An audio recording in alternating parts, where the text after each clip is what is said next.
because there is no light in him. The light is lacking in him. He said these things and then added, our friend Lazarus is at rest and sleeping, but I am going there that I may waken him out of his sleep. The disciples answered, Lord, if he is sleeping, he will recover. However, Jesus had spoken of his death, but they thought that he referred to falling into a refreshing and natural sleep. One thing I want to add here, you know that believers, when a believer dies, they don't die. Yes, physically their body is dead, but they are considered falling asleep. Because that dead body will raise up once again in resurrection. Jesus is going to bring all those cells back together, and we will be back to life in a transfigured body. So believers, when we pass away, it's called falling asleep because we will wake up again. Because of Jesus. So then Jesus told him plainly, Lazarus is dead. And for your sake, I am glad that I was not there. It will help you to believe, to trust and rely on me. However, let us go to him. Then Thomas, who was called a twin, said to his fellow disciple, let us go too, that we may die and be killed along with him. So Thomas is saying, all right, guys, he's not giving up. Let's just go ahead and follow him. Let's die with him. So when Jesus arrived, he found that he, Lazarus, had already been dead in the tomb for 4 days. Some of you might say, why would Jesus wait 4 days? Now, there was a superstition among the Jewish people that the spirit kind of hung out around the body for 3 days. But after the 4th day, it was impossible. There was no possible way for someone to rise from the dead. There was no possible way for them to be resuscitated. That was a Jewish superstition. So Jesus purposely waited to show that he was the Lord of the Sabbath, that he was the master over death, that he could do anything impossible. So he waited 4 days, and then he shows up. Bethany was near Jerusalem, only about 2 miles away. And a considerable number of the Jews had gone out to see Martha and Mary to console them concerning their brother. When Martha heard that Jesus was coming, she went to meet him while Mary remained sitting in the house. Martha then said to Jesus, Master, if you had been here, my brother would not have died. And even now, I know whatever you ask from God, he will give it to you. Jesus said to her, your brother shall rise again. Martha replied, I know that he will rise again in the resurrection on the last day. Jesus said to her, I am myself, the resurrection and the life. Whosoever believes in, adheres to, trusts in, and relies on me, although he may die, he shall live. And whoever continues to live and believes in me shall never actually die at all. Do you believe this? Yes. She said to him, yes, Lord. I have believed. I believe that you are the Christ, the Messiah, the Anointed One, the Son of God, even he who was to come into the world. It is for your coming that the world has waited. After she had said this, she went back and called her sister Mary, privately whispering to her, the teacher is close at hand and is asking for you. So here Mary's thinking, Lord, if you had only been there. God, this would not have happened if you had just intervened. How many of us sound like that when we have situations? When our relationship is falling apart, when the bills are due and there's no money left in the bank, when the kids are starving and there's nothing we can do, and we say, God, if you had only been there, God, if you had only intervened, God, if you'd only given me a miracle, this would not have happened. I would not have to face the situation. God, if you really love me, you'd be here right now. That's how Mary and Martha felt. You know, you loved us, God. You loved our brother Lazarus. Why were you not here? Why did you take so long to get here? If you'd just been here, we know that he would have lived. We know that he would have died. So that's the kind of faith that Martha has and the doubt that she displayed. So she tells Mary. When she heard this, she sprang up quickly and went to him. Now Jesus had not yet entered the village, but was still at the same spot where Martha had met him. When the Jews who were sitting with her in the house and consoling her saw how hastily Mary had risen and gone out, they followed her, supposing that she was going to the tomb to pour out her grief there. So the people here are kind of just confused, and logically they're thinking, you know, Mary's really sad. Look at her, she's running outside. Let's just go follow her. Let's just comfort her. So this is what the people do. When Mary came to the place where Jesus was and saw him, she dropped down at his feet, saying to him, Lord, if you had been here, my brother would not have died. Again, she tells him the same thing that Martha tells him, Lord, Lord, if you had just been here, this wouldn't have happened. This could have been prevented. And that's what he tells her. When Jesus saw her sobbing, and the Jews who came with her also sobbing, he was deeply moved in the spirit and troubled. He chafed in the spirit and sighed and was disturbed. And he said, "Where have you laid him?" They said to him, "Lord, come and see." Jesus wept. Now this is an interesting passage because a lot of people say that, Jesus is human and that he wept. And it's true, yes, he was human, and yes, he did weep. And yes, he did love them. But the Greek word here, embryomai, is actually meaning groaned in the spirit, deeply troubled, or actually to snort like a horse. In other words, Jesus was angry. He was so angry, he was in tears. He was so angry at a couple things. Number one, he was angry at death, because he can overcome death easily. He's God. He hated death. Number two, he was angry at the unbelief of the people. He was angry that they doubted that he had the power to raise the dead. He was angry that nobody believed him when he said that he was the resurrection and he was the life. Jesus was so angry, tears started coming out of him. And he was disturbed and shaking in the spirit. That's how Jesus felt. Did you ever have that case where you tell somebody the truth over and over again and they just don't believe you? And it gets to a point where it hurts you so bad that they don't trust you, that they don't believe you, that you start to tear up and tears come out of your eyes and you're so mad. And you're like, why don't they believe me? Why would I lie to them? That's the kind of anger Jesus had here. Especially after he did all those miracles. Can't you see that I can do miracles? Can't you see that I can heal the sick? Can't you see I can open the eyes of the blind?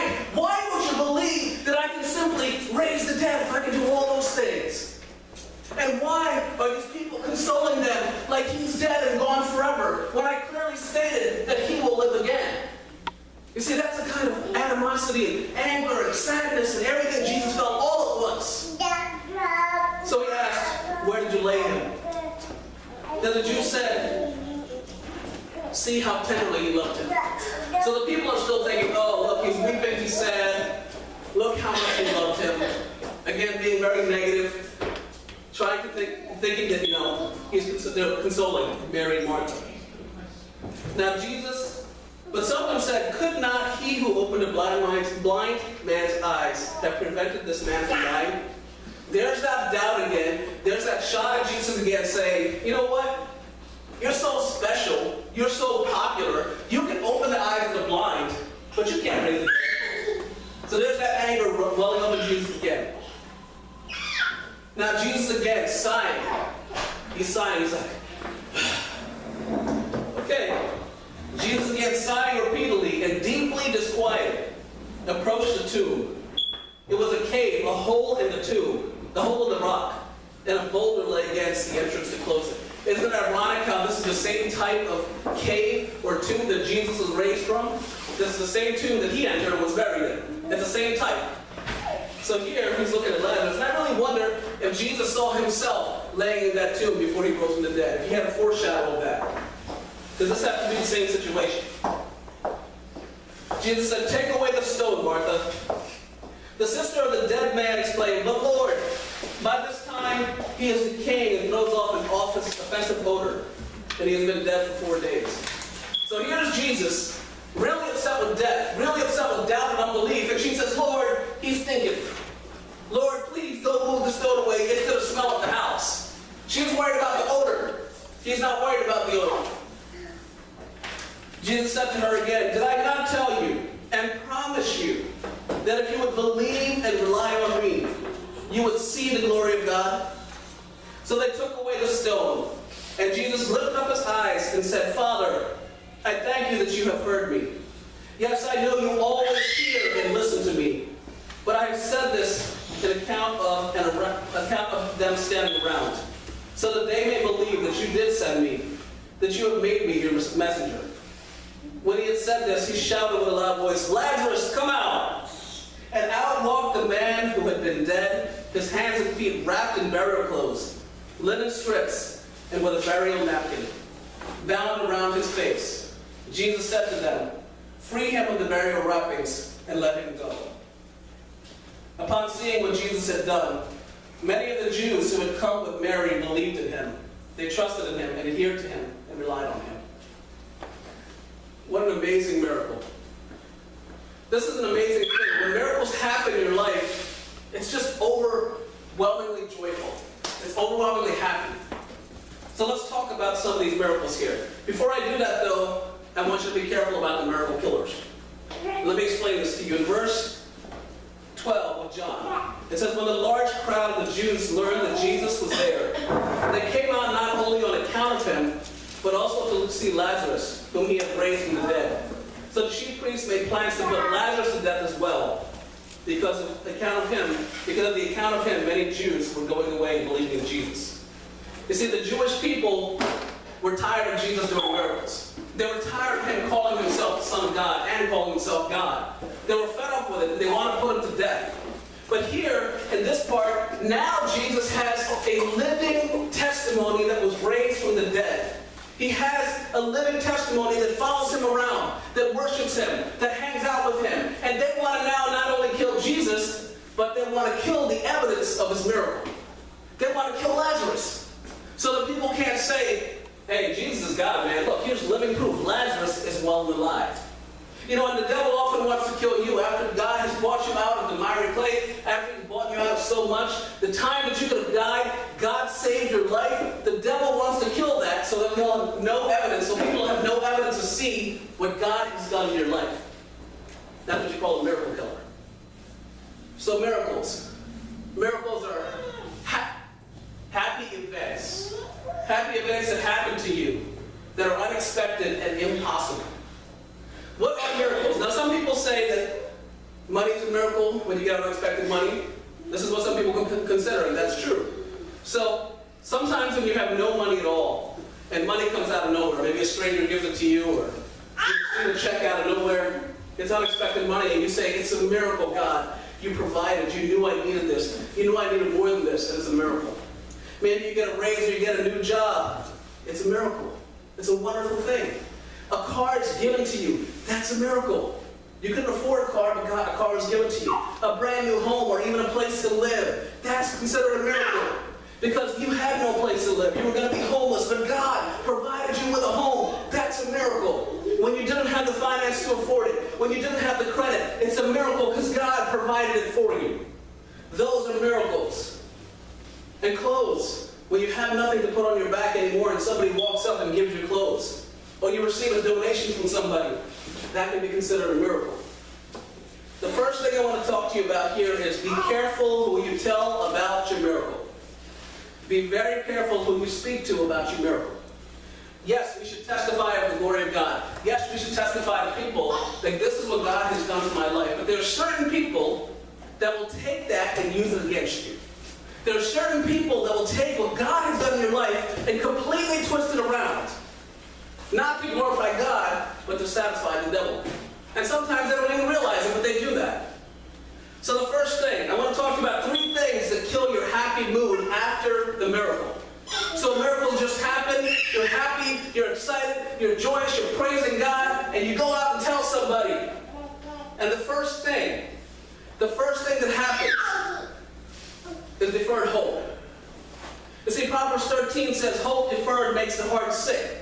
But when the desire is fulfilled, it is a tree of life. Sometimes when you get a miracle, you may say, okay, I need $10,000 to pay off some debt. And I need $10,000 because it's going to pay off my debt, it's going to feed my kids, it's going to help me pay my car rent, it's going to help me pay my mortgage, and that's exactly the amount that you need. And you get your miracle and you're happy, but you only get $5,000. And that's what you call deferred hope, because your hope and your expectation was so high. You were like, I just need that 10 grand, but you only got 5. And you wonder why, and then you start to think, and the devil puts those thoughts in your mind, and you say something like, you know, I expected a lot more. I mean, I'm not complaining, I'm thankful, but it's just not enough. That's called hope deferred, makes the heart sick. Hope deferred. You were hoping for more, but you received less. You were hoping for a greater miracle, but it wasn't as good as you thought it would be. Because there's still a lot of needs to be met. There's a lot of things that you have to accomplish, but you didn't get enough money this time around. And so you start to get sick with it yourself, saying, man, I still got to worry about this, or I still got to worry about that. That's number 1, deferred hope. Number 2,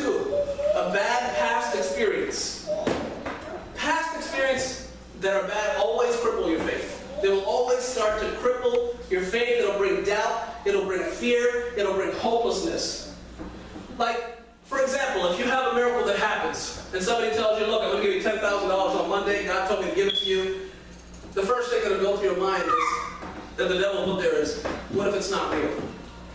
Well, what if what happens this time is what happened last time? Somebody promised me the money, but they didn't get the money, so I couldn't get the money. What if this isn't real? What if it's not going to work out? That's a bad past experience. And then you start to go, I knew it every single time that I'm promised something good. Every single time God is supposed to come through for me. It just doesn't work out the way I expected. That's a bad past experience. And that will cripple your faith. Now don't worry, again, as I'm going to tell you how to overcome these three things. So, hope deferred, not really getting exactly what you wanted, and a bad past experience. It's just going to be like last time. It's not going to work out. Now the third thing is also very dangerous. And this third thing is actually a cycle. See, deferred hope leads to bad past experiences, which lead to negative people. When I told you be careful who you tell your miracle to, I'm speaking specifically about negative people. What are negative people? All right? You got some money. You got $10,000. God has blessed you with it. You go and tell somebody.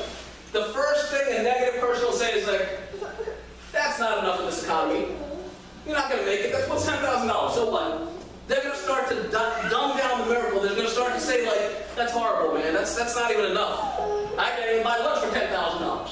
That's how they're going to make it sound. They're going to become very negative. Maybe in a relationship and you're just about to get married.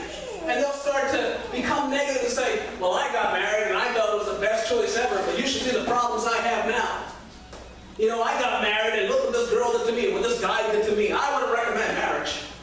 You see, you've been waiting 36 years for a relationship and you finally found your husband or your wife and you're about to walk down that aisle. But negative people will come to you and try to make you doubt that it's a good thing.